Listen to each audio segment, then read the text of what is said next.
Hi, everyone. Welcome to our Overseas Voting Facebook Live. I am Sarah Strader, Executive Director here at SFI, joined by my colleague, Kate Marsh-Lord, Communications Director. Hi, Kate. Good morning.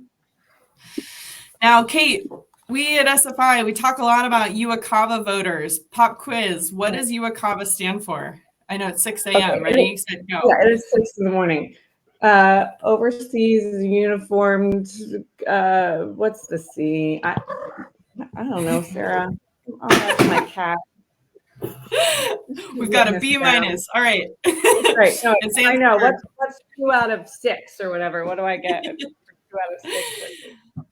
So UOCAVA, for folks in the audience who I know are dying to answer, it is Uniformed and Overseas Citizens Absentee Voting Act. And of course, we focus a lot here at SFI on that U, which is why it was one of the ones that Kate got instantly, that Uniformed Voters Act.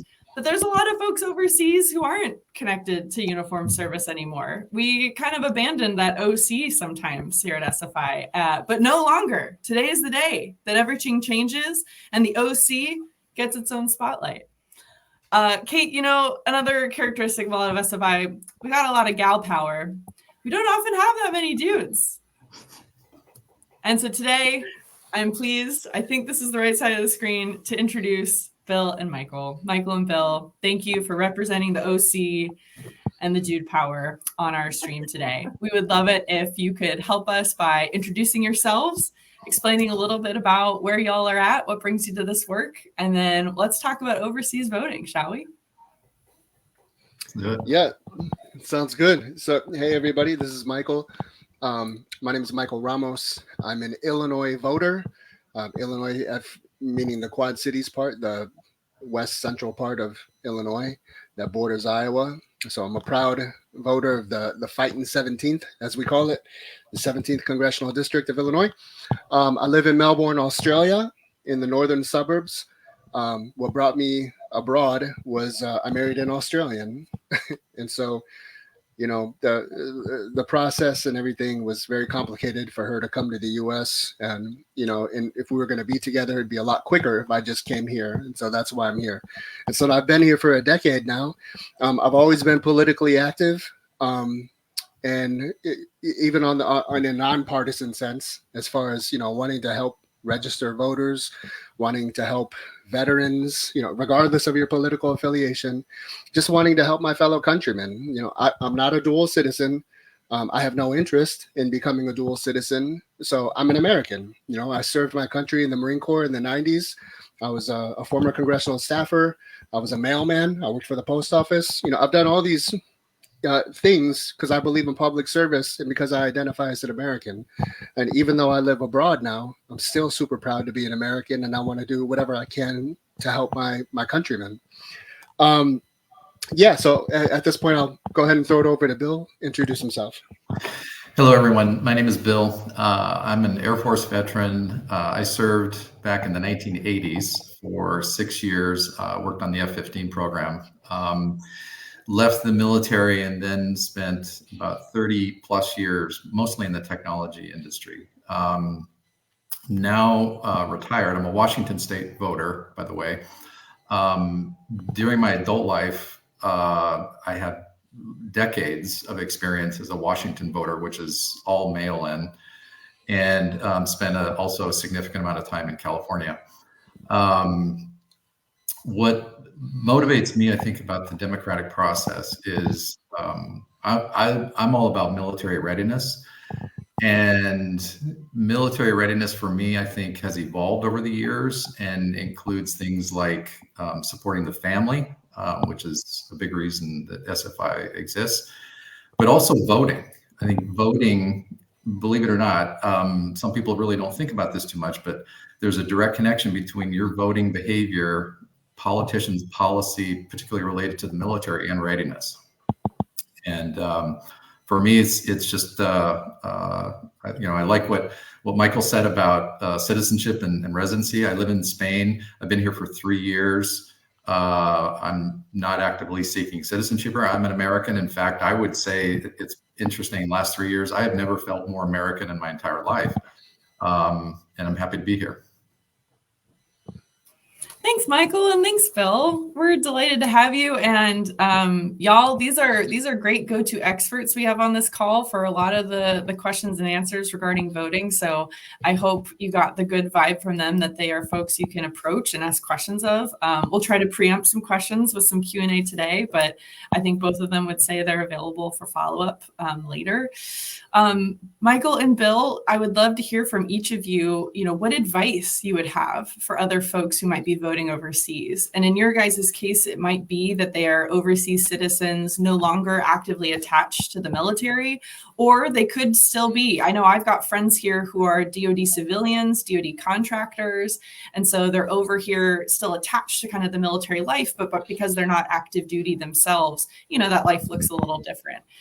So what advice would you have for folks who are trying to cast their ballot from overseas, who may not have the normal access to base as consistently? Sure. Bill, you want to take that or? Sure. I'll go ahead. Yeah. So as I said, I arrived in Spain 3 years ago. And I've been a fairly, consistent voter over the years. Coming overseas though, the game changes. And Sarah mentioned UOCAVA, Uniformed and Overseas Citizens Absentee Voting Act, which gives you as an overseas voter some special benefits. And one of them is you can get your ballot early, 45 days by law. So that's a change. In my state of Washington, normally the absentee voter is 18 days in advance. And, I think my advice to people, first of all, is get educated on what those benefits are. So being here is a good first step. Secondly, and we can continue to talk about this maybe over the course of the next half an hour, is there's a requirement when you're overseas to notify your election office that you are overseas. And you need to do that once a year. And so I've gotten in the habit of every January, every calendar year, you send in, it's like a postcard. The term is FPCA, the Federal Postcard for Application is the A. And it does two things. One is it reminds your election office that you are in fact overseas. You give your overseas address, and it registers you. And in this day and age where there's a lot of noise in the system, let me say, about voter registration rolls and purges and some crazy talk out there. This is, first of all, it's a requirement. Second of all, it helps mitigate any of that risk for you as a voter, and then makes you in touch with your election office. Final thing I would say is back to the 45 days. I am fortunate in Washington to get electronic delivery of the ballot to me through email, and then I can also return it electronically. Not every state is like that, but I'm fortunate. So if you take the next election, November 5th, back up 45 days on or about September 21st. So my advice to you is don't think of November 5th as election day. Think of like late September as election day. And the reason I say that is, one, it helps you, it gives you time, because a lot of times, there are a lot of barriers in your way, mail problems, VPN problems. You might be busy with whatever in your life. And there are ways to get prepared and then implement that in a late September timeframe, and don't wait until the last minute, particularly if you mail something by paper. So some words of advice. Okay. Yeah. And I'll chime in on this. I think that I agree with everything Bill just said. I think one thing I would like to highlight is the website, fvap.gov. So fvap.gov. Now, there are many different ways for a civilian U.S. citizen who's living abroad to request your ballot, but for the sake of simplicity, that's the link that I want to repeat over and over, fvap.gov. Now, on that website, the reason why I said that is because it really does have a wealth of information. So if you're somebody in your household, maybe your spouse doesn't speak English too well, but they're a U.S. citizen, maybe they need assistance in another language, you can get that on there. If your state says, oh, you can go ahead and fax your ballot back, you don't have the email option like Bill does in Washington State. FVAP can do that for you for free. There's a lot of information on there on if you're military connected and perhaps you have base access. But really, going back to Sarah's question, I think what I would like to take a moment to just emphasize is it's worth it if you just take a few minutes and learn the rules of your state. So if your child has never lived in the US, but they're 18 years old now and they're an American citizen, well, that depends on the state and on whether or not they can vote. If you vote in the state or for a state election, not federal, but for state on your ballot, does that have tax implications? That depends on the state.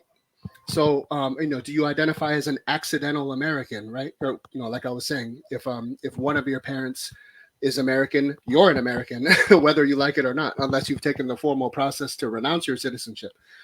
But are you able to vote? And so, it depends on the state. So I would say check out fvap.gov and kind of familiarize yourself in the drop-down box of the state of where you vote or where you would vote, based on your last U.S. address or where your parents lived, if you've never been there. It's not rocket science. It just takes a few minutes of just getting familiar with the rules of, your specific case.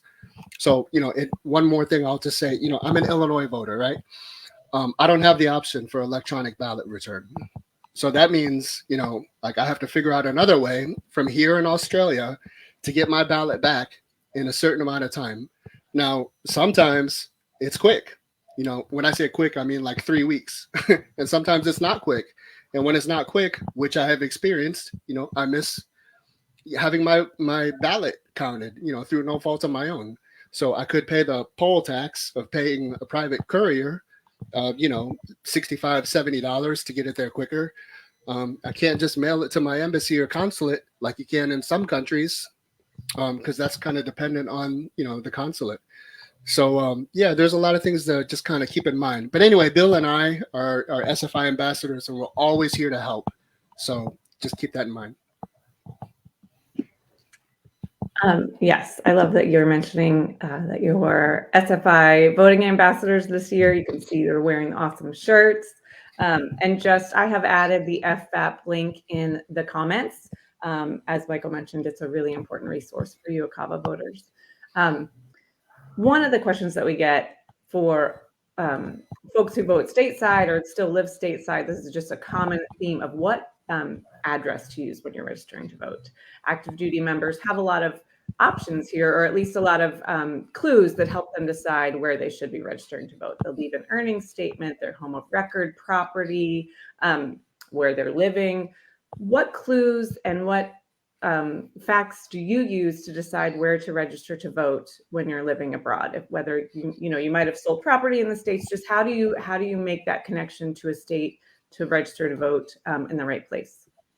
Let me start there. So this is as you said, a really common question, and the answer, if you're active duty versus being an overseas citizen, it is different. Okay. And so I'm going to focus more on the overseas citizen part, like we talked about at the beginning. Basically the way the laws of the land are and the rules with local election office is when you're an overseas citizen, you take the last known address in the United States that you had. Okay. And a lot of people, this sometimes isn't intuitive for folks, because that address, you may not have lived there for years when you're outside the country. You may have no connection to that address, but you still use it for voting purposes. There's no mail that will go to that address, so that when you fill out that card that we talked about at the beginning, there are two addresses on there. One is that they call it your U.S. voting residence address. And the second address is where are you overseas? And so you fill that out. And in our case, as overseas voters, there's minimal. It's possible to get mail in, through normal mail channels to your overseas address. In my 3 years, the only piece of paper I've gotten is that voter registration card from my election office. And it came to my Spain address, but that's it. Everything else is electronic, because in my particular case, in Washington State. Now, this may be straightforward for a lot of people. It was for me. This may not be straightforward for a lot of people, because some people may have spent a majority of their military career overseas, or have just been overseas for quite some time. It may have been 10, 20 years since they've been back in the United States. And sometimes people have a difficult time knowing what that address is. So give yourself time. If that's a complicated answer to get, give yourself some time to sort through that. If it's easy, you use that last one and you're good. Yeah, I just quickly piggyback on that and say, with a lot of folks that I've talked to who are overseas, I try to make time, because I want to make sure that, they're not going to have to do this process again. So, if they say, well, I was deployed at sea, and I think I was registered in Florida, but I'm from Rhode Island, or, okay, well, let's double check that. Let's verify that. There are certain things that, like we can contact and we can look up online to see, are you in fact registered to vote, or were you taken off the rolls, without your knowledge, or are you in fact registered to vote in another state, like back in Rhode Island, and you just thought it was Florida. Let's get it right the first time. Yeah. So far, please. Yeah. One more thing, Sarah. I don't know if people have this question about addresses, but what you cannot do, okay, is just pick any state you want. Okay, you cannot do that. I think that's important to tell people, hey, I've moved out of the United States and now I can just do whatever I want. No, you can't. There has to be a connection to your history. Again, that history may be recent, 2 or 3 years, like me 3 years ago, or maybe longer, but it has to be connected for those voting offices to track your history and where you've been. Excellent clarification. Love that, Bill. Thank you. So if everyone's tracking at home, the advice so far, be proactive, vote as early as possible, use all of the rights available to you, to include getting that blank ballot electronically, no matter what state you're living in, and that spend enough time, take the time it takes to figure out your residency. Fun fact, if you're a military teen and you're voting, turning 18 and voting for the first time this year, and you're overseas right now as you're turning 18 and you're becoming an overseas citizen for your first election, what Bill and Michael were explaining about residency can also apply to you. Military teens have this superpower. They can declare their military parents' residency. They can declare, if they have a spouse who's not in the military but civilian, or if they have a parent, they can declare their residency, or they can also use their most recent U.S. address as the place that they most recently had residency. So talk about a superpower. Good job, military teens. Okay, well, I know each of you has hinted at some options here and there, but let's cut down to the brass tacks here. If you could have a conversation across the table from a member of Congress or their staffer and make one recommendation for how the voting process could be made easier, more straightforward, quicker, you name it, for an overseas citizen like yourself, what's the number one policy recommendation that you would hand that member of Congress? Michael, can I ask you to go first this time? Because I know you've got... Yeah, sure. That's a good question. Good question. I guess what would be a dream for me is electronic ballot return. Now, what does that look like? There are many different ways I could, envision, whether it's a web portal or simply send an email or whatever it is that's secure. I think that would be a top thing. But besides that, I think one thing that we can all agree on, that I would say to lawmakers, is to at least extend the return time before the election is officially called. Like what's Ohio, like 5 days or something like that, when it could have been 15 days. I think that's reasonable for our service members and our overseas citizens. Like, why is that controversial? Something like that is probably what I would ask. Yeah, I agree. My response to that goes down the same lines of safety and security of the election, the integrity of the process. And having worked in the tech industry, I've seen firsthand how that can be done right and how it can be done wrong. And in my personal situation, having the ability to email a ballot is a blessing and a curse, honestly. We all, I think, are generally aware of the security weaknesses of an email system. And when I think about the end-to-end flow of information in the integrity of the election, that is, and when I read some of the studies, that's the biggest weak point.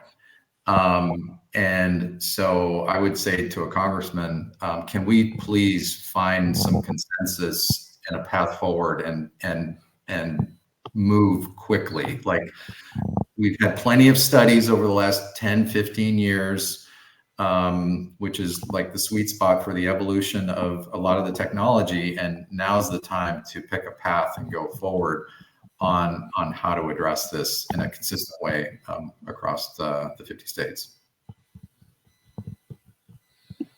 That's great. And it's so helpful to hear, from your personal experiences, some of those what seem like small changes that could really have a big impact on, on the voting. I had one more thought on that.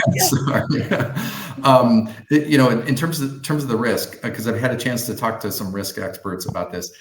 And in my career, when we talked about, I was in data storage, for example, and networking and IT, and as a manufacturer. And when we talked with customers about fraud, for example, or identity theft, or bad actors inserting themselves and getting information they shouldn't have, in the large majority of cases, there was a physical thing involved in that bad actor step, a piece of paper, a USB drive, or whatever. And so I'm sort of,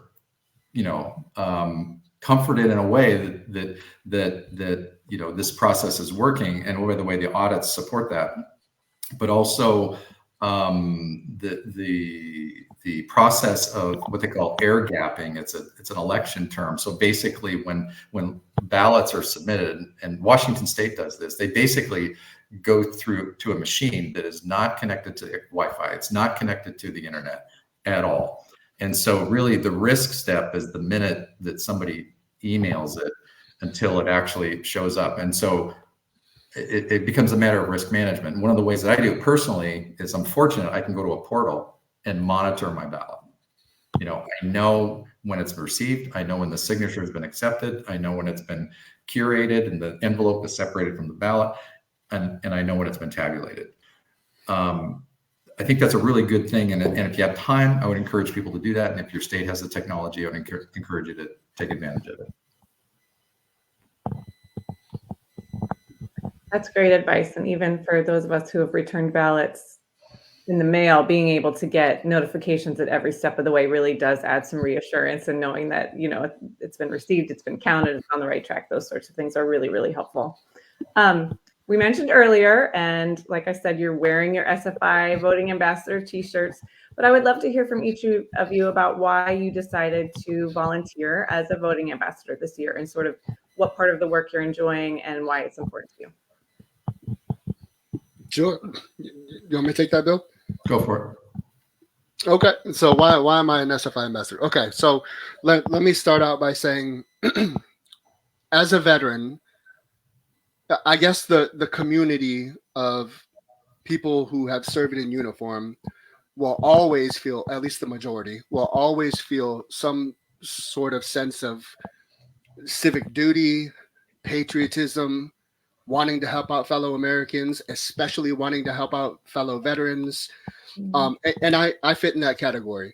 So I identify as somebody who genuinely, sincerely just wants to, I'd like to help people if I can. Do I have the skill set to do that? Yes, I do. Do I have the time to do that and the flexibility? Yes, I do. Do I have the desire to do that? Absolutely. So I think when it comes to veterans in particular, or anybody who's military connected, military dependent, military spouse, military survivor, veteran survivor, caregivers, you name it. If you're military connected, I especially got my eye on you because I want to make sure that you are casting your ballot without any problems or experiencing as minimal barriers as possible, I guess, because everybody's got some kind of voting issue, it seems like. But I want to be part of that solution to help you if you need it. If you don't need it, great. I applaud your patriotism and do your thing. But if you do need some help, I couldn't request my ballot. The website crashed on me. I'm not sure how to verify if my ballot was counted or whatever it is. I want to help. And so given all that background, when I came across SFI and I learned about SFI's mission and overall wanting to help the military community, military spouses and so forth, I thought, this is something I'd like to be a part of. And so I joined the voting rights team, the voting rights leadership team. And I learned more about what's happening individually in all these different states. New York, there's issues. Arizona, there's issues. In Florida, Connecticut. So I'd like to spend my time helping with the advocacy, the voter registration, the communications, the webinars, whatever it is that I need to do. Because at the end of the day, when I'm asking myself, did I do everything I could to make a difference? I'd like to be able to check mark all the boxes and say, yep, I did all of the above. Anything less than that is just, it's the Marine in me, like I got to fulfill the mission all the way, 100%, not 99%. So I guess that's why I'm part of the team. Yeah, I share all those sentiments. Michael and I do. I think from a personal level, and just adding maybe some historical context in voting and some of the elections, there have been some incredibly close elections in history. And I'm going to go back because I'm getting to that age. I can go back further. In 2000, our presidential election was so close, it went to the Supreme Court. In my home state, in 2004, the election for governor, the difference in the winner and the loser was 130 votes. Okay. There have been other down ballot, close elections I won't bore you with, but the point is your vote matters. And the thing that I don't want to get lost in the shuffle is what's referred to as down ballot. Everybody in the media pays attention to everything at the federal level. My goodness, there are things happening down ballot that are critically important to where the work really gets done, whether it's at the state legislature level or the court system and the judges that get elected, whatever that might be. There are good websites out there, and we can probably drop some in the link that help you as a voter personalize your ballot as an election is coming up, and get ready for those elections. The final thing I would say is motivation for me is at a macro level. Let's take the voter turnout numbers. So let me share a couple of numbers with you. In 2020, the voter turnout, we call it the civilian rate, let's call it, was incredibly high. I think it was an all-time high. It was in the 70%, like 74%. The active duty military number, which is reported by that website that Michael mentioned earlier, was 47%. That's a 27% gap. And if you think that's bad news, buckle up. The overseas voting rate, single digits. Depends on who you look at in terms of the data sources. There are some varying calculations on this. It ranges from 4 to 8%, depending on, and the disagreement is on the denominator of how many actual overseas voters there are. So I can't get you a specific, like how many veterans overseas voted and what was their turnout. That data is not available. But what is available is just the total number of US citizens overseas that are eligible to vote and what was their turnout rate. Horrible, horrible. What's important to me is that the voices are heard. And what's important to me, in addition to all the other things Michael said, is that we do everything in our power to do that. SFI does an amazing job of generating the right plans, the right energy, and the right resources. We now have, I think, over 30 voting ambassadors at SFI. We meet on a regular basis. We chat. We learn about this stuff. We're kind of voting nerds, and this is really important work to address all the things that I just said. Well, y'all, we've covered a lot of ground so far. We've gotten some great advice, some great tips on both the process, the residency, the big residency question. I think we've covered about how FVAP isn't just for military, but rather any overseas citizen can access that site as well. We've established that as a great go-to for resources, but so is your personalized SFI Voting Ambassador Geek Squad, or Nerd Squad, I think is what you said. We've got that available. And I should just say, in addition to right now asking any questions you got of Bill of Michael while we've got them live, you're also welcome to send any questions you've got to info@securefamiliesinitiative.org. That's a central email box where we can receive questions and route them through our network of experts. So that resource will continue to be available between here, Election Day, and beyond. I think we've done a good job of touching on the logistics. And so if you don't mind, can I ask a motivational question real quick to kind of close us out? Because I think we kind of take for granted motivation and staying plugged in with voting, but often that's the first hurdle as to whether someone tackles even this big residency question. I would love to ask you a question from a story that I've heard in my own personal life. And I would just love kind of to get bolstered by the two of you of how would you respond in this same scenario. The number of folks I've encountered while being overseas myself right now who have said, I don't know if I should vote. I don't know if I deserve to vote. I'm far away from things that are happening back on the state side, that stuff. I'm not really convinced that it affects me way out here, halfway across the world. Or even if it affects me, why do I deserve to vote in a local school board race back home? My kids aren't going to be going to that school at that time. I don't know if I'm moving back there or not. Do I deserve to vote in elections where, I'm not going to see the impacts directly tomorrow? I'm curious how it is that you both channel the desire to vote, the passion to vote, and how you would maybe answer someone who might have that hesitancy about weighing in on voting back home, and even how to even keep up on that stuff. I know you mentioned a few online resources to populate your ballot and stuff, but do you have your go-to on the ground hometown resources for the tea to actually know, what's what and hear the goss, or what does that look like? Would you two mind answering that? Yeah, sure. Go ahead, Bill. Okay. Yeah, it's a great question. First, let me say this. When I was physically in the U.S., and working at the time, I was incredibly busy. I didn't have time then to do all the research for all these candidates. So, that part really hasn't changed, except for now I'm, in my case, I'm retired, so actually I have a little more time. So that part's changed. But I'm going to connect my answer, because this is a military audience, to my military roots and what I said earlier about military readiness. There are, in my mind, clearly some elections at the state and local level, particularly at the state level, that can make dramatic impacts and a contribution, let me say, whether it's the election process and making it easier for veterans to vote, et cetera. That's one way to think about it. And I look for those candidates who are military and military family friendly. And if I get any signals in their profiles or what have you that they're not, that's going to affect my vote.